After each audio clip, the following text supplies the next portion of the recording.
Madame, vous êtes venue à la retraite avec vos enfants, c'était bien? Avez-vous reçu le salut après avoir écouté la parole? Eh bien, il raconte des choses que j'ai du mal à comprendre. Il ne faisait que me demander si je suis justifiée. Mais selon moi, l'homme est conscient de ses péchés. Comment on peut dire qu'on est juste? Je te connais et tu me connais, n'est-ce pas?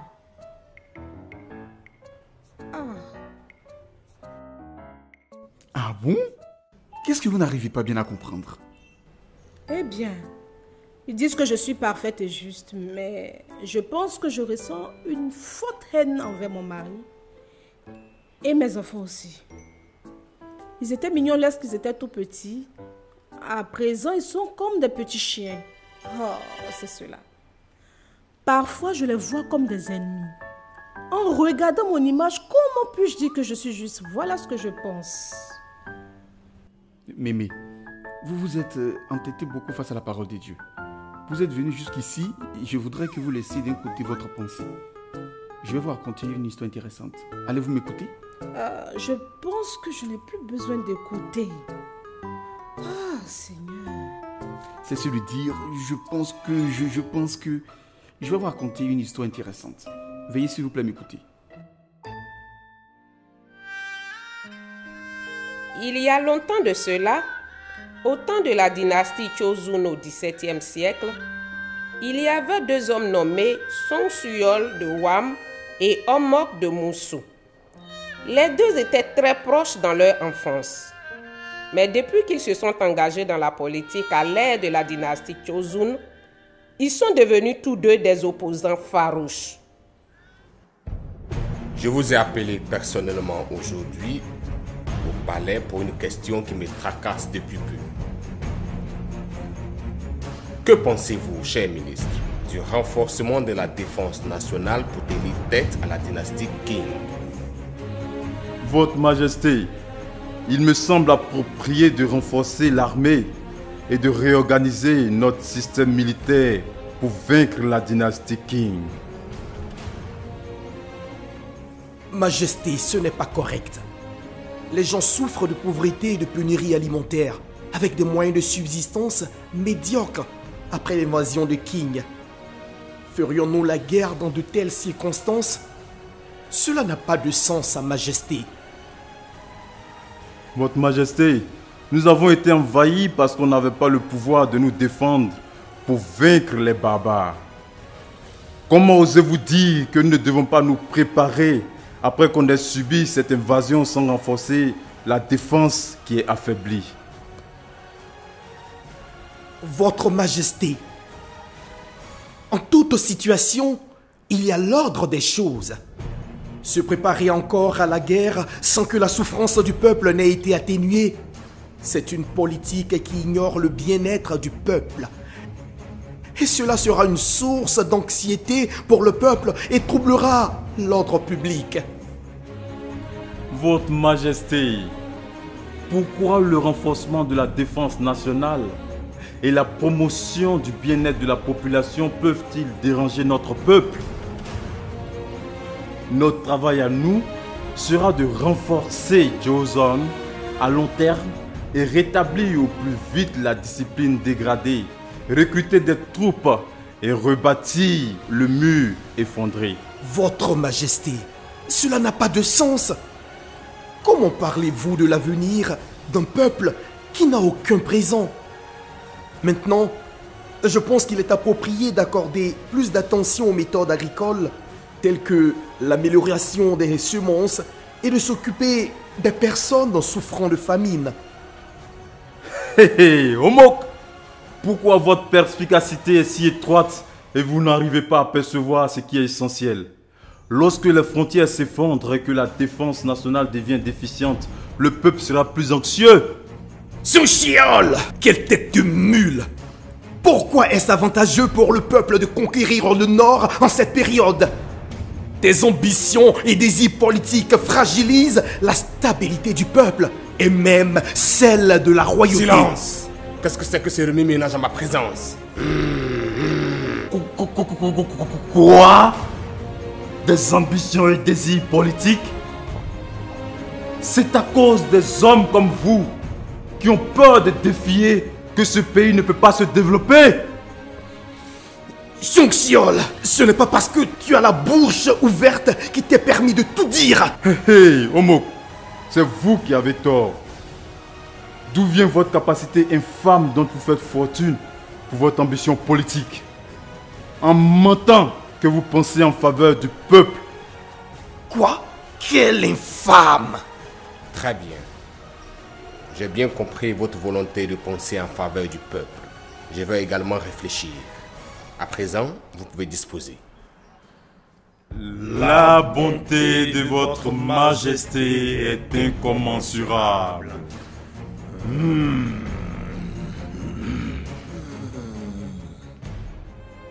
Ces deux personnes, nées à l'ère du déclin de Chozun, en raison de l'invasion mandchoue et japonaise, avaient de grandes connaissances et étaient des personnalités importantes.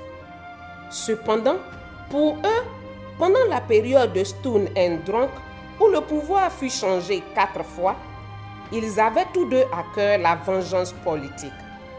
Puis un jour, Sun Suyol, qui avait travaillé de façon acharnée, tomba gravement malade.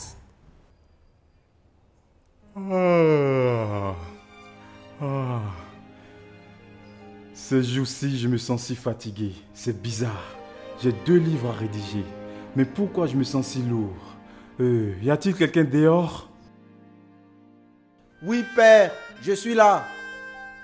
D'accord. J'ai l'impression d'avoir sommeil. J'aimerais faire une balade. Pourrais-tu venir me relever? Oui, père.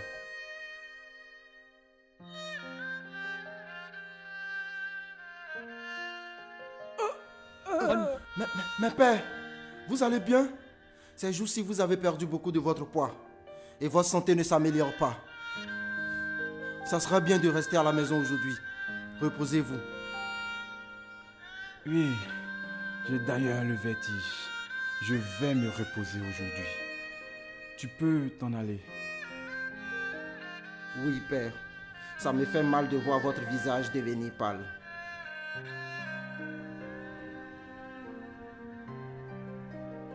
Je me connais mieux. Ne t'inquiète pas. Tu peux sortir. Oui, père. Reposez-vous bien, alors.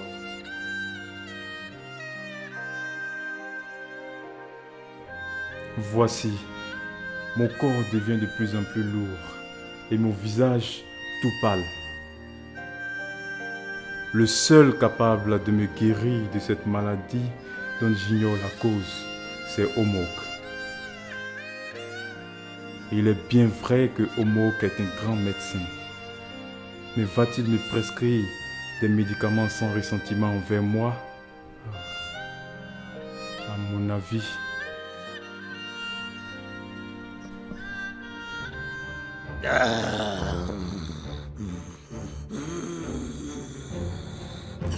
Le ciel me vient en aide.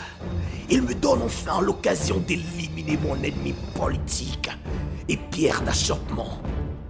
De toute façon, la santé de son Jiol est tellement fragile qu'il est sur le point de mourir. Je vais prescrire un médicament qui le fera mourir aujourd'hui au lieu de demain. Qui sera accusé par sa conscience dans ce cas?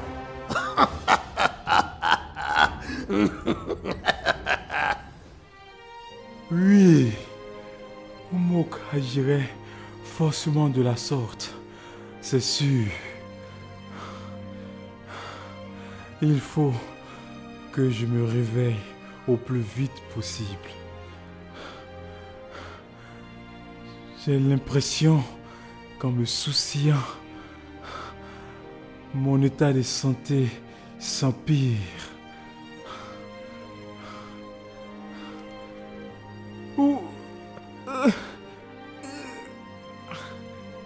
Pourquoi je me sens si essoufflé?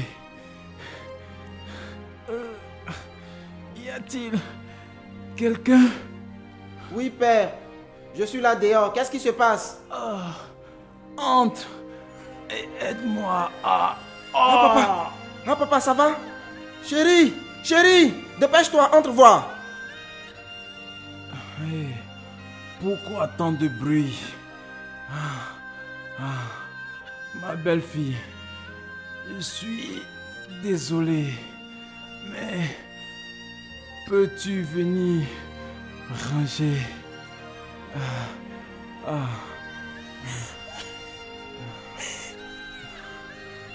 Beau-père, ne vous inquiétez pas et reposez-vous. Il faut que vous soyez en forme pour que mon mari, qui a une longue vie, peut... Oh là là, père. Ah, père, tu risques de mourir ainsi. Oui, ma mort n'est pas si loin. Arrêtez de dire ça. Non, beau-père, vous allez sûrement récupérer. Vous devez absolument récupérer. Je suis épuisé aujourd'hui. Il me faut me reposer. Je vous prie d'aller vous reposer aussi.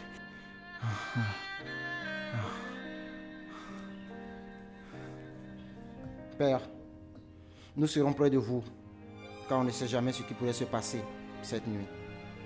Oui, beau-père.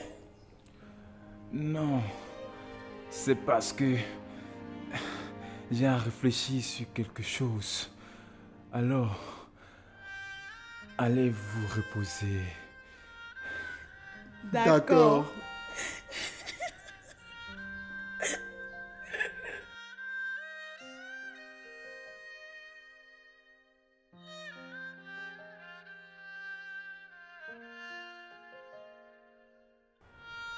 Omok, tu es certes mon opposant politique, mais toute la Corée sait que tu es un grand médecin. Face à la mort, suis-je censé faire le savant devant toi qui es médecin? Je ne me tiendrai pas devant toi comme un politicien, ni comme un scientifique, mais comme un patient. J'ai foi en ta médecine et je te confierai mon corps qui est sur le point de mourir.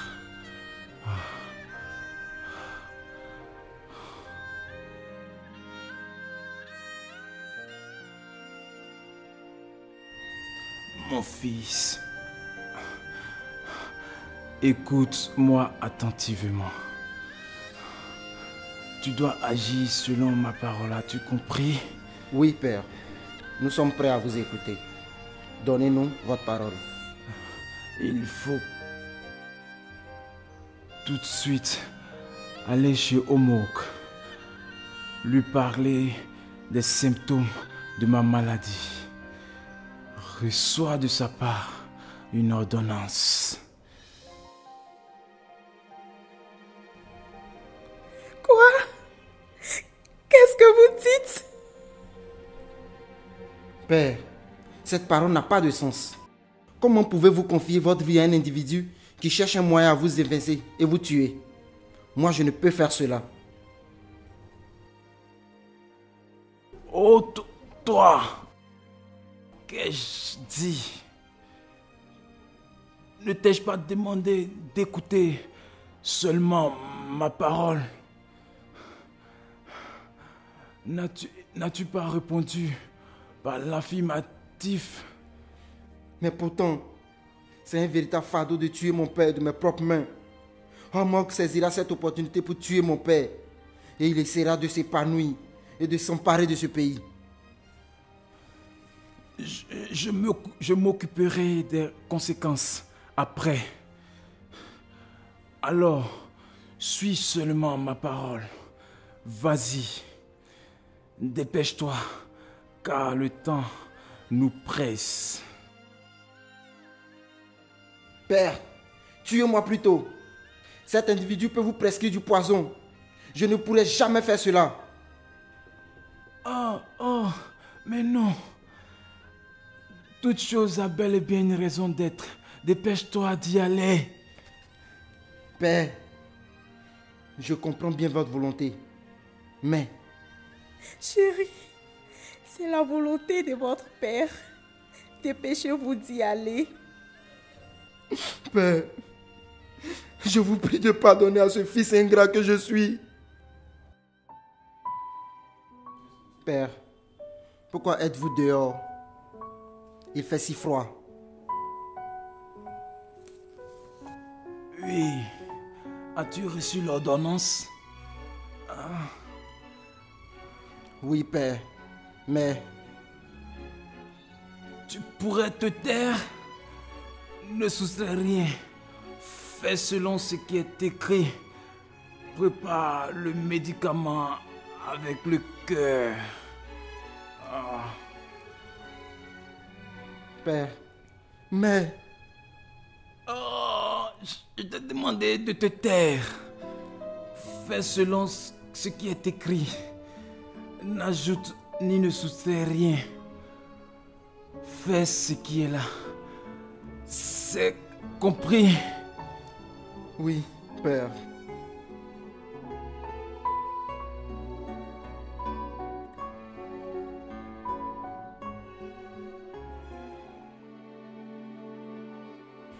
Maître de l'arsenic sur la racine de Pulsacea coreana.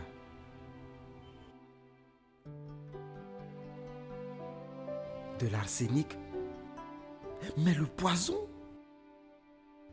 L'arsenic n'est-il pas un poison toxique?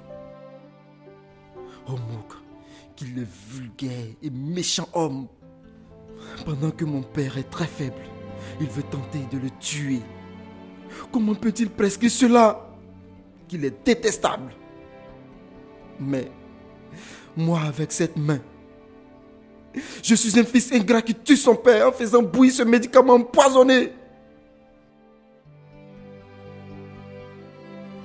Certainement, si mon père prend ce médicament, il sera sûrement dans la douleur.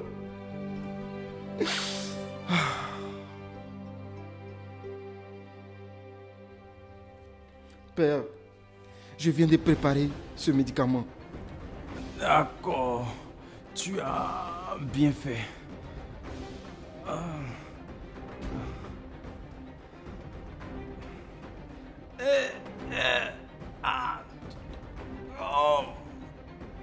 Toi, puisque je t'ai tellement distrait, je t'avais demandé de suivre l'ordonnance de Omok. Mais tu ne m'as pas empêché de parler ainsi. Comment peux-tu préparer selon l'ordonnance? Est-ce que c'est possible? Ce Omok, c'est de cette manière qu'il me tue? Hé, toi, n'es-tu pas de son équipe? Et toi?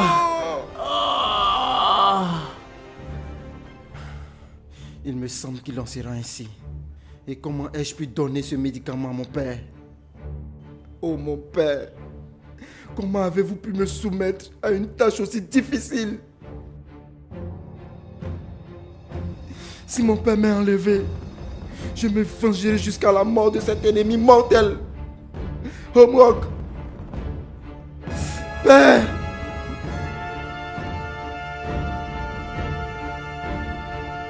Père, je viens de bouillir le médicament.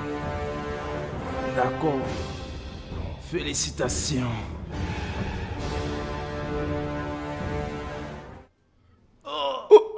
Père! Père! Père!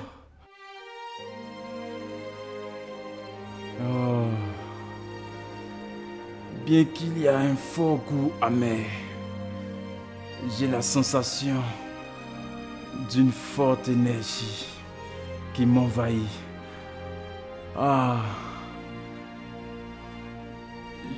Je me sens mieux. Quoi? Père? Est-ce que vous dites vrai? Oh, je transpire et mon corps semble être léger. Aujourd'hui, je suis fatigué, donc je vais me coucher. Tu peux sortir à présent. Père. Aujourd'hui, je pourrai dormir profondément.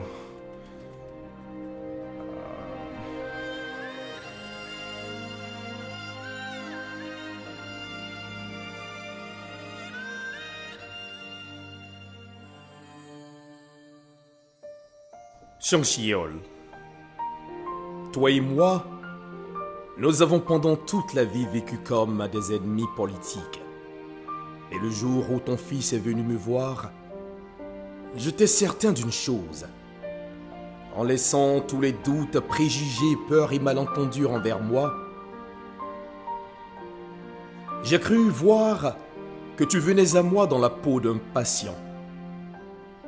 Je savais et croyais que tu allais accepter n'importe quelle ordonnance que je te prescrirais. Oui, merci de m'avoir fait confiance. Ta foi t'a guéri et t'a donné la vie.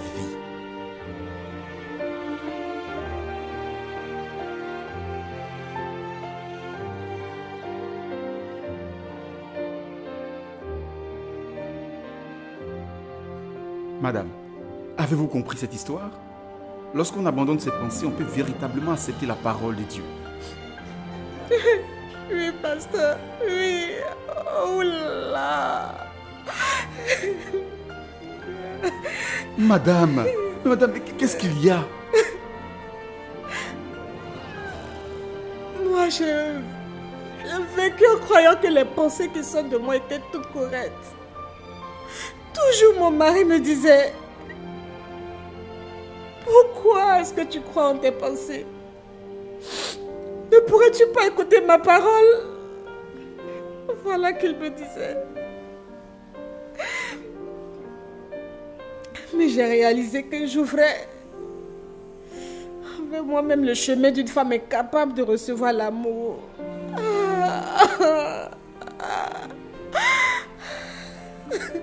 Oui, c'est ça, madame. Celui qui croit en ses pensées ne peut pas accepter la parole de qui que ce soit, même s'il s'agit de la parole qui vient de Dieu. Oh mon Dieu, j'ai été trompée. Je n'ai jamais pensé que j'étais celle qui était en erreur. Il y a de cette manière une parole qui est vraie. Mais je me disais selon mes pensées, selon moi. Comment ai-je pu mener une vie qui rejette la parole de Dieu? À présent, j'en ai marre. Mes pensées sont vraiment effrayantes. Madame, la foi, c'est de régner complètement vos pensées. L'évangile que vous avez écouté et accepté est la foi qui a une force pure et parfaite pour vous faire mener la vie de Jésus. Avez-vous compris, madame? Oui, oui, pasteur.